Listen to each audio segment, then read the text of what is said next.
Donc comme je l'avais dit dans la vidéo précédente, si je veux mettre par exemple un prénom composé, comme celui-là, si je fais confirmation de la commande, on voit que veuillez bien remplir ce champ, il y a une erreur. Pourquoi? Parce que je ne prends pas en compte le tiret. Là, je rafraîchis local storage, on voit que ça n'a pas bougé. Donc à noter, il y a un truc que j'ai pas fait, je vais le faire depuis un petit moment, c'est vider le panier. Si je rafraîchis local storage, on voit que le panier est vide, il y a juste les données du formulaire qui sont encore à l'intérieur. Donc ça fonctionne. Je vais juste prendre un article, je vais en prendre 4, ajouter l'article au panier, ok. Donc si j'actualise local storage, on voit que les produits ont bien été pris en compte. Ça, il n'y a pas de souci, ça fonctionne bien. Donc voilà, donc dans cette vidéo, je vais faire la modification du regex pour prendre un tiret et en prendre qu'un seul. Donc c'est pas si facile que ça à faire, et on va voir ça dans la suite de la vidéo. Donc là je vais sur le dossier JavaScript, je suis sur panier, et après je vais au niveau du regex, donc je descends, c'est ici. Ça je le cache. Donc je vais prendre le regex prénom nom ville et c'est là où je vais faire mes modifications. Alors pour pouvoir faire ces modifications, j'ai dû utiliser un site pour m'aider. Donc un site où il y a un aide-mémoire des expressions régulières. Et après, en faisant des tests à tâtons, j'ai réussi à avoir le résultat que je voulais. Bon, il m'a fallu plus de 2 heures pour faire ça, quoi. Donc ce site, c'est celui-là, le coin web de Quentin C. Et donc là, surtout, moi, ce qui m'intéressait, c'est ici, là. Donc c'est aide-mémoire des expressions régulières. Je vais agrandir un peu. Donc là, on a la définition des classes de caractères. Donc on a différents cas de figure, hein. On a les quantificateurs, dans le point d'interrogation et le plus. Et on a les autres caractères spéciaux. Et en plus, c'est en français. Donc là, je vais mettre l'aide-mémoire juste à côté, là. Ça va faciliter les choses.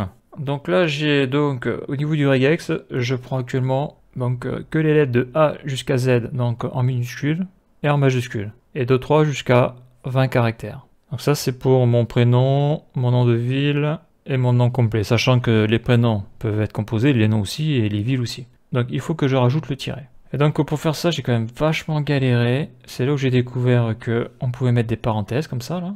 Donc là, je mets des parenthèses. Donc ça veut dire que le regex va contrôler ce premier bloc d'instructions. Voilà, en gros, ce qu'il contrôle, c'est ça. Maintenant, ce que je veux qu'il contrôle, donc là, il va contrôler les premières lettres. Ça correspond à ça. D'ailleurs, je peux peut-être diminuer. Ouais, non, je vais laisser ça comme ça. Si je vais diminuer un petit peu le nombre de maximum de caractères. Maintenant, il faut que je contrôle.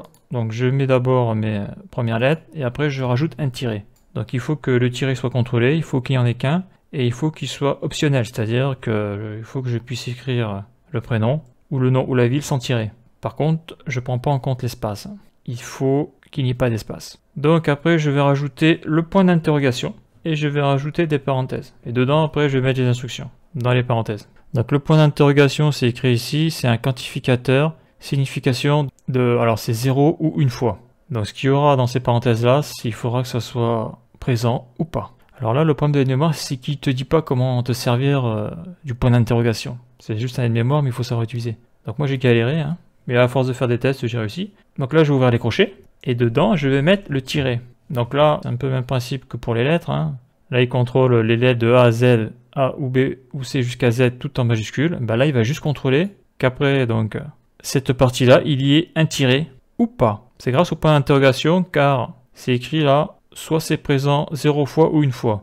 Donc s'il n'y a pas de tiret, c'est présent 0 fois. Donc là par contre, ce que je veux c'est un tiret, mais j'en veux qu'un, 1 ou 0. Donc là je vais écrire, donc je vais mettre les accolades. Donc les accolades on l'a vu, hein, signification, ça fait partie des quantificateurs et les accolades, lorsqu'on met qu'un seul chiffre, c'est strictement 4 fois. Là on voit, donc là il met pas de 0, il met virgule 4, c'est entre 0 et 4 fois. Donc moi je vais mettre 0 et 1. Si je fais CTRL S, on va tester ça déjà si ça fonctionne. Donc là, si je valide, je ne devrais pas avoir d'erreur. Donc là, j'ai une erreur. C'est bizarre ça. Là, je confirme la commande. Alors, je réactualise. Confirmation de la commande. Alors, qu'est-ce qui lui plaît pas là? Le nom était trop long? Non, c'est bizarre.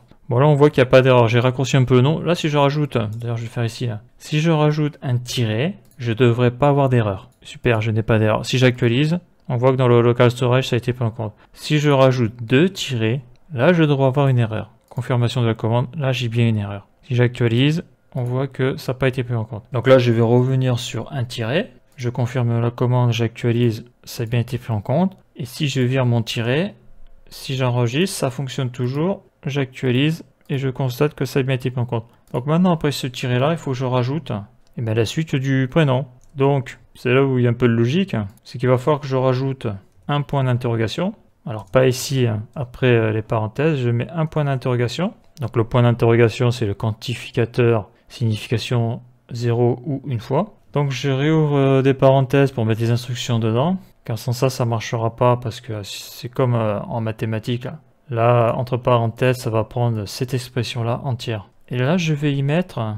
Mais je vais y mettre ce qu'il y a ici, c'est-à-dire que je vais remettre donc un mot qui comprend que des lettres, majuscule ou minuscule, je mets pas d'accent moi, CTRL-C, et compris entre 3 et 15.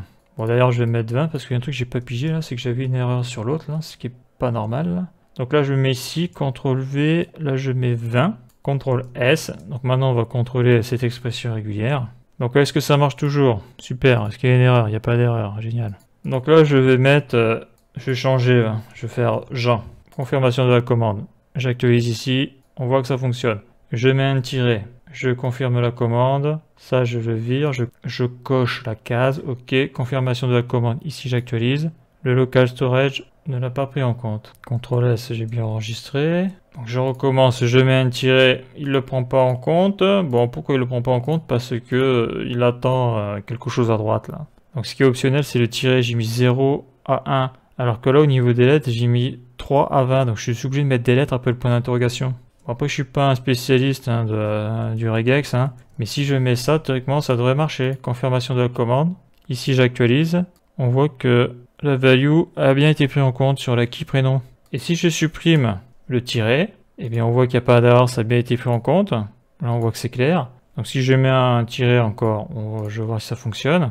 J'actualise, donc c'est bon. Et là, ça va être intéressant, c'est si je mets 2 tirets. Là, je devrais avoir une erreur. Donc c'est là où on voit l'intérêt des regex. Après, c'est vrai que c'est compliqué quand même à visualiser cette chose-là, parce que lorsqu'on lit ça comme ça, c'est quand même assez tendu, quoi.